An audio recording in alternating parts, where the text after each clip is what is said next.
성경 말씀 신명기 8장 1절에서 6절 모두 같이 봉독하시겠습니다. 내가 오늘 명하는 모든 명령을 너희는 지켜 행하라. 그리하면 너희가 살고 번성하고 여호와께서 너희의 조상들에게 맹세하신 땅에 들어가서 그것을 차지하리라. 내 하나님 여호와께서 이 40년 동안에 내게 광야 길을 걷게 하신 것을 기억하라. 이는 너를 낮추시며 너를 시험하사 내 마음이 어떠한지 그 명령을 지키는지 지키지 않는지 알려 하심이라. 너를 낮추시며 너를 줄이게 하시며 또 너도 알지 못하며 내 조상들도 알지 못하던 만나를 내게 먹이신 것은 사람이 떡으로만 사는 게 아니요 여호와의 입에서 나오는 모든 말씀으로 사는 줄을 내게 알게 하려 하심이라. 이 40년 동안에 내 의복이 헤어지지 아니하였고 내 발이 부르트지 아니하였느니라. 너는 사람이 그 아들을 징계함 같이 내 하나님 여호와께서 너를 징계하시는 줄 마음에 생각하고 내 하나님 여호와의 명령을 지켜 그의 길을 따라가며 그를 경외할지니라. 아멘.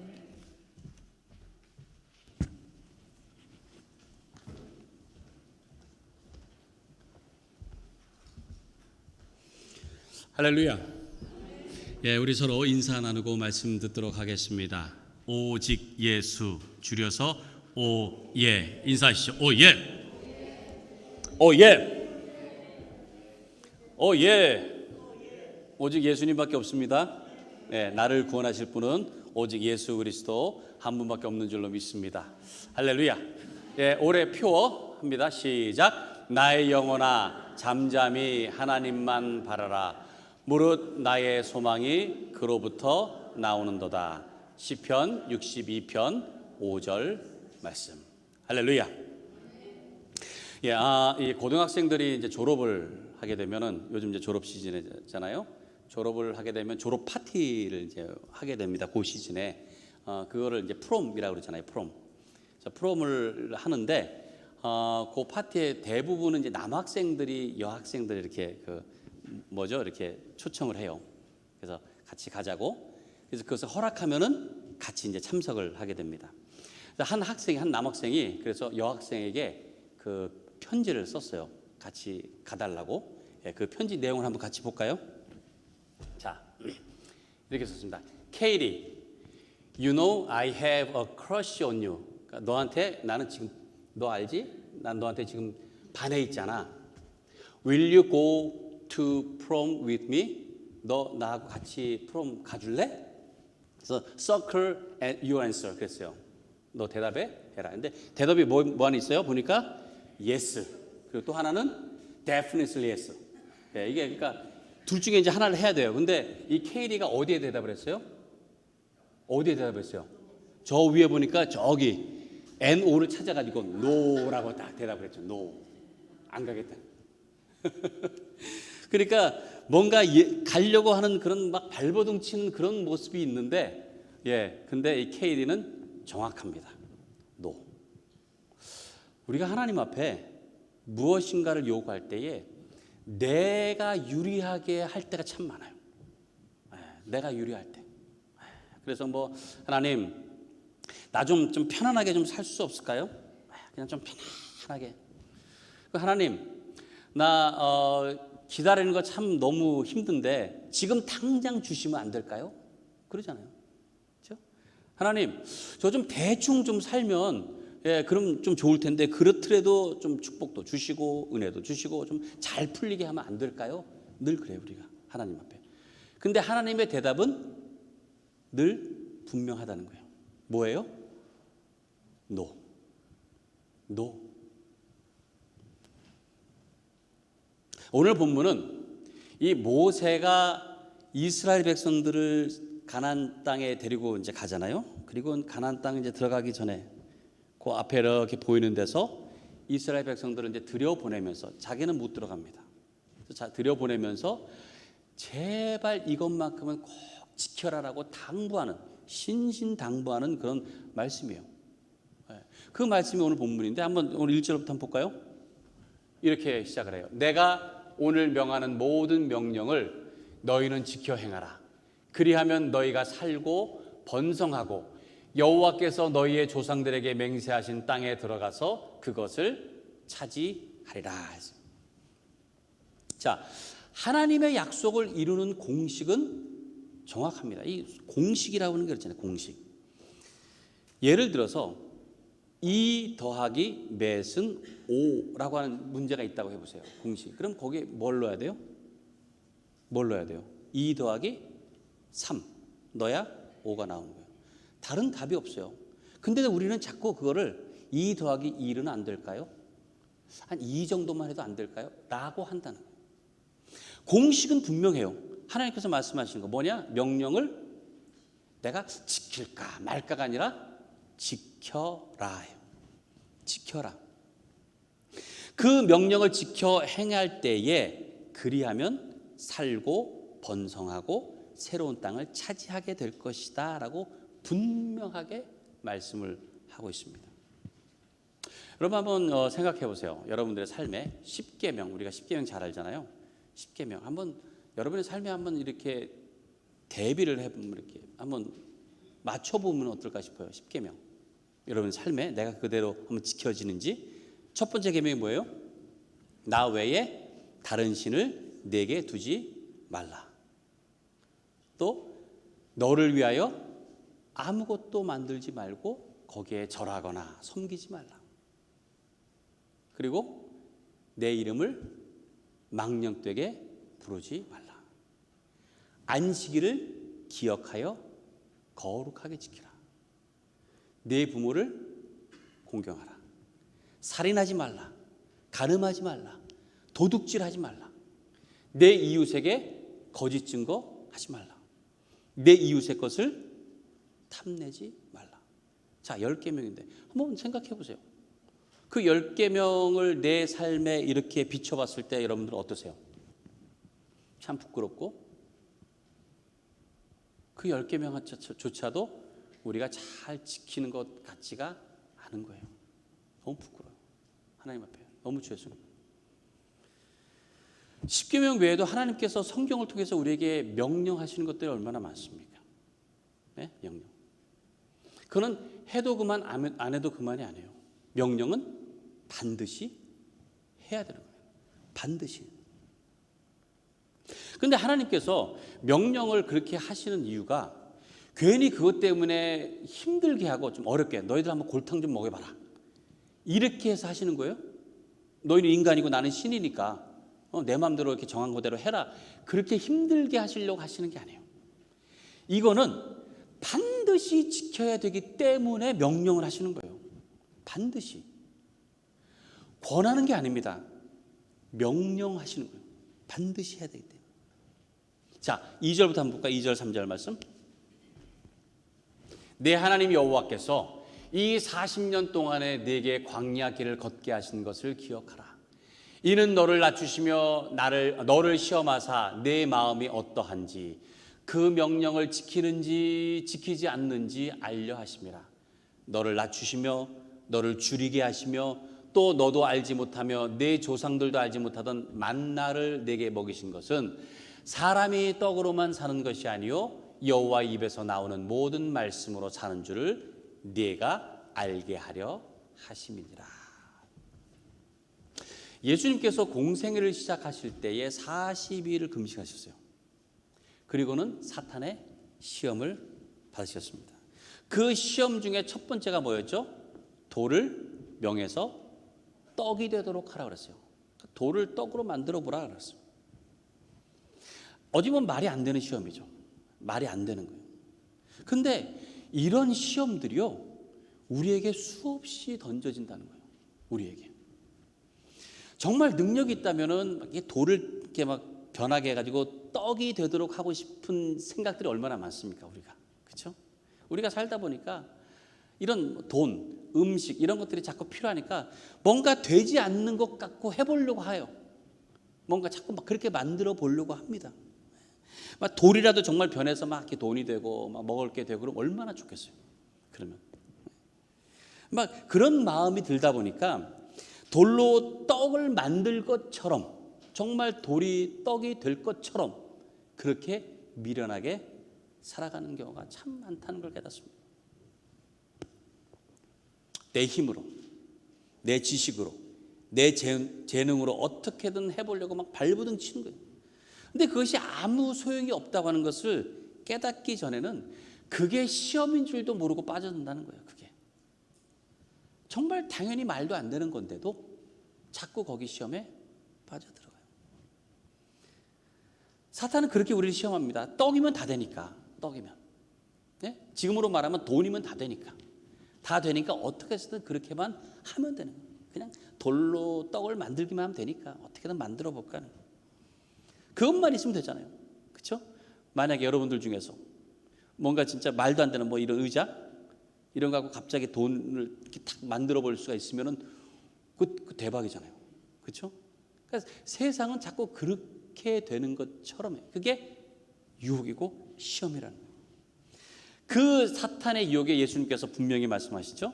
오늘 본문에 있는 말씀으로 뭐라고 그러셨어요? 사람이 떡으로만 살 것이 아니고 하나님의 입에서 나오는 모든 말씀으로 살 것이라. 오늘 이 말씀하시죠. 떡으로만 사는 게 아니라 무엇으로 산다고요? 하나님의 말씀으로 산다는 거예요. 입으로 잘 먹고 풍성해서 잘 살기만 하면 다 되는 줄 아는데 성경은 분명하게 가르쳐주고 있습니다. 하나님의 말씀이 없으면 아무 소용이 없다는 거예요. 말씀이 없으면. 이스라엘 백성들이 광야 길을 40년을 갔습니다. 40년. 근데 그 40년을 걷게 하신 것은 돌로 떡을 만들려고 하는 어떤 그런 좀 황당한 생각들, 그런 것들을 버리고 오직 하나님의 말씀만 가지고 살도록 훈련시킨 거예요. 네? 하나님의 말씀. 말씀을 따라 살아야지만 제대로 살 수 있다고 하는 것, 그것을 보여주시려고 광야를 걷게 하신 거예요. 그들이 심지도 않고 돌보지도 않고 만들지도 않은 만나를 주셨다고 했습니다. 만나. 하늘부터 내려왔잖아요. 그 음식이 만나. 이거는 우리의 가장 기본적인 욕구입니다. 먹어야 되는 거. 근데 그것도 하나님의 말씀을 따를 때에 제대로 살 수 있다고 하는 것을 하나님께서 보여주시는 거예요. 너는 내가 말하는 대로 말씀대로만 살아라. 그러면 내가 먹는 것도 다 해결해 주겠다. 다 해결해 주시다는 거예요. 그래서 일부러 낮추시고 줄이게 하시고 그리고는 놀라운 만나의 기적을 경험케 해 주신 줄로 믿습니다. 하나님만 바라보면 입고 사는 것도 우리가 참 기본적인 거잖아요. 하늘에 계신 아버지께서 다 알고 계시고 채워주신다는 거예요. 그걸 보여주시는 겁니다. 자, 4절 볼까요? 4절 말씀. 이 40년 동안에 내 의복이 헤어지지 아니하였고 내 발이 부르트지 아니하였느라. 광야를 지난 이 40년, 이 40년 얼마나 참 긴 세월입니까? 그렇죠? 40년. 근데 그동안에 옷이 헤어지지 아니하였고 또 발이 부르트지 않았다라는 이 표현은 하나님께서 모든 것을 다 살피시고 돌보시고 지켜주셨다는 그런 의미입니다. 자, 광야라고 하는 단어가 성경에 참 많이 나옵니다. 그리고 히브리어로도 굉장히 많은 단어가 한 7개 정도가 돼요. 근데 여기에 나온 이 광야라는 단어는 뭐냐면 미드바르라는 단어예요. 미드바르. 이 미드바르라는 말은 뭐냐면 미라고 하는 말과 다바르라고 하는 말이 합해져서 된 단어예요. 근데 다바르라는 하는 말이 뭐냐면 말씀이라는 말입니다. 말씀이라는 말. 그러니까 즉 광야라는 뜻이 뭐냐? 하나님께서 말씀하시는 곳이라는 뜻이에요. 광야는 하나님께서 말씀하시는 곳이다. 그러니까 광야 같은 곳이 있어야 하나님의 말씀이 들립니다. 네? 하나님 말씀이 들려요. 그냥 편하고 쉽고 재밌고 이런 데서는요 하나님의 말씀이 들리지가 않아요. 네. 다른 데 마음이 뺏기니까 들릴 수가 없어요. 어디에서 들을 수가 있어요? 광야에서. 우리의 삶에서 하나님께서 왜 광야를 두셨느냐? 그 광야를 통해서 말씀하시려고 하시는 게 말씀. 내 말 좀 들어라. 그러니까 힘들고 어렵고 고통스럽고 외로울 때에 그때 하나님 말씀이 들리는 거예요. 그때 힘들 때 그때 하나님 말씀이 들리는 거예요. 그래서 하나님께서 그 말씀하시는 것을 통해서 내가 광야를 지나는 동안에 하나님께서 함께 하시는구나, 그것을 확신할 수 있게 되는 것입니다. 자, 5절 말씀 보죠. 5절. 너는 사람이 그 아들을 징계함 같이 내 하나님 여호와께서 너를 징계하시는 줄 마음에 생각하고 그랬어요. 오늘 아버지 날이죠. 아버지 날. 아버지 하면은 대개가 이렇게 뭐 이렇게 엄격하고 좀 이렇게 근엄하고 막 이렇게 과묵한 그런 이미지를 떠올리게 됩니다. 가정에서 그렇잖아요. 요즘은 조금 이렇게 바뀌어가지고요. 이 어머니들이 주로 이제 이렇게 아버지 역할을 하고 아버지들은 저쪽 가서 설거지하고, 요즘 조금 뭔가 바뀐 것 같긴 한데 대부분이 아버지 하면은 자녀들을 훈계하고, 그렇죠? 잘못했을 때는 혼내고 하는 그런 역할들을 합니다. 그리고 이제 어머니는 이제 이렇게 아이들을 좀 이렇게 감싸고, 그렇죠? 감싸고. 그래서 하나님 아버지라고 했을 때도 좀 그런 비슷한 이미지들을 갖는 것 같아요. 우리가 하나님에 대해서, 하나님이 우리가 잘못했을 때 어떻게 해요? 하나님께서 가만두시지 않고 징계하시고, 혼내시고, 매를 드시고, 이런 이미지로 생각을 합니다. 성경을 보면은 이스라엘 백성들이 잘못했을 때 하나님께서 가만두지 않으세요. 어떻게 하세요? 반드시 심판하세요. 징계하시고. 하나님 그렇게 하십니다. 그래서 그 아버지의 어떤 이미지가 거기에서 이제 보여지는 것이 있습니다. 그래서 잘못된 길을 갔을 때에 아버지로서 자식이 잘못되는 것을 가만 보고 있으면 그게 아버지입니까?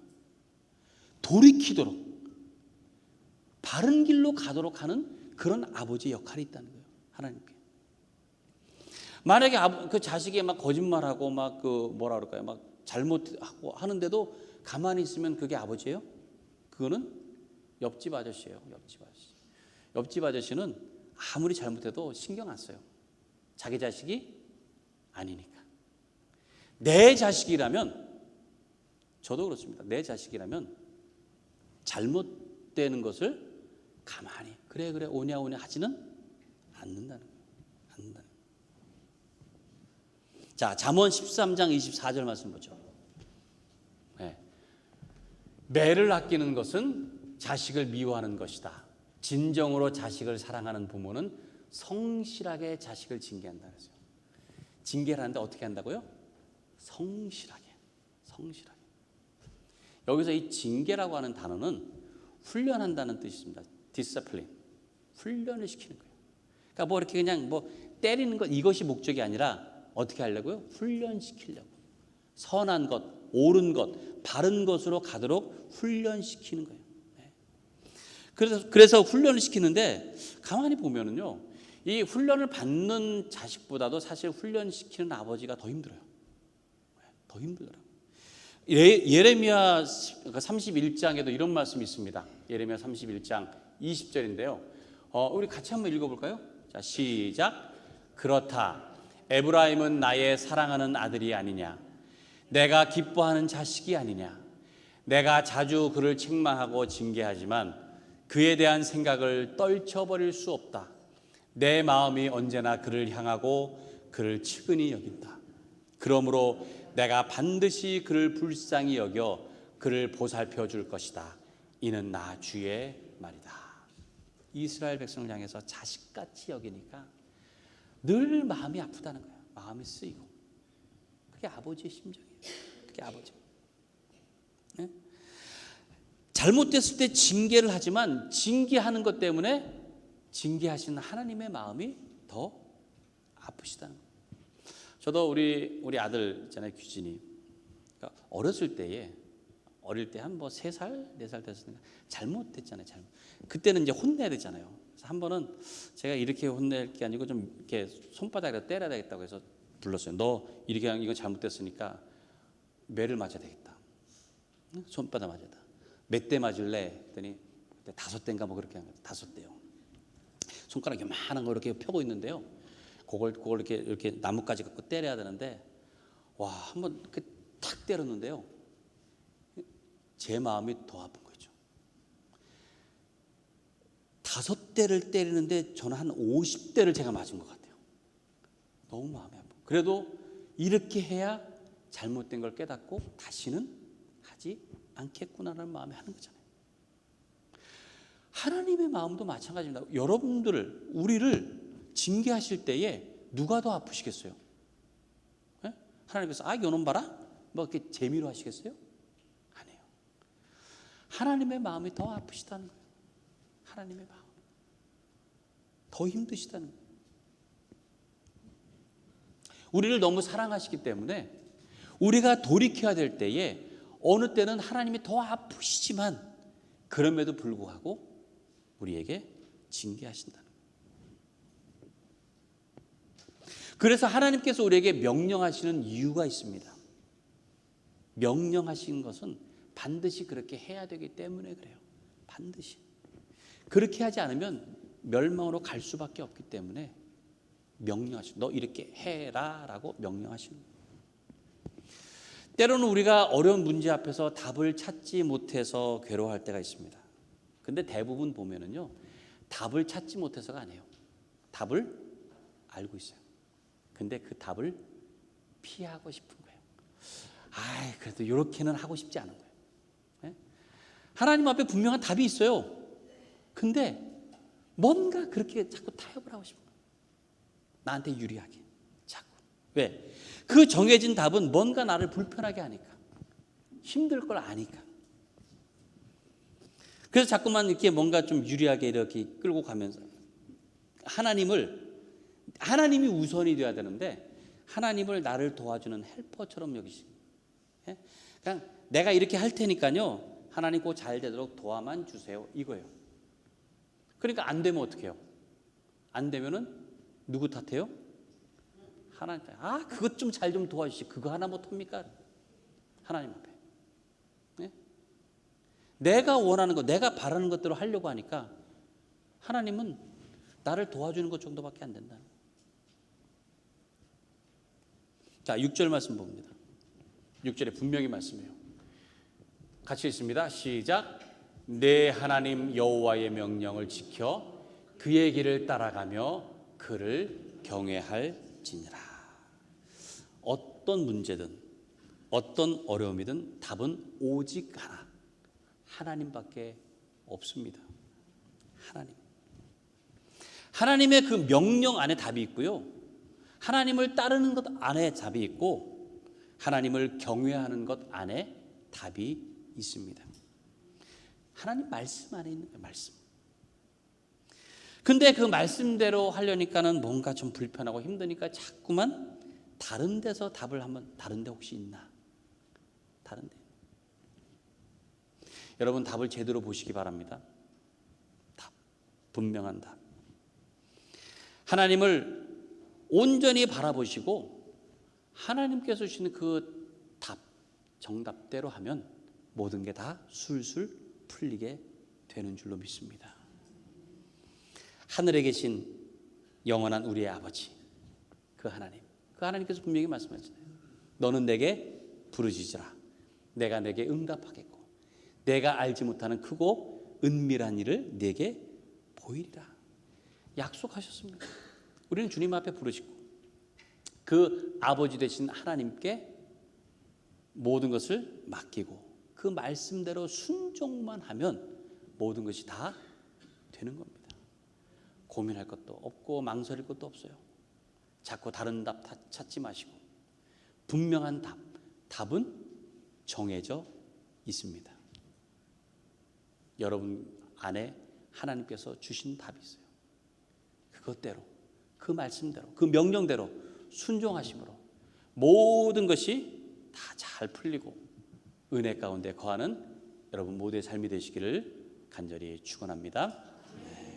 우리 함께 찬양하고 기도하도록 하겠습니다.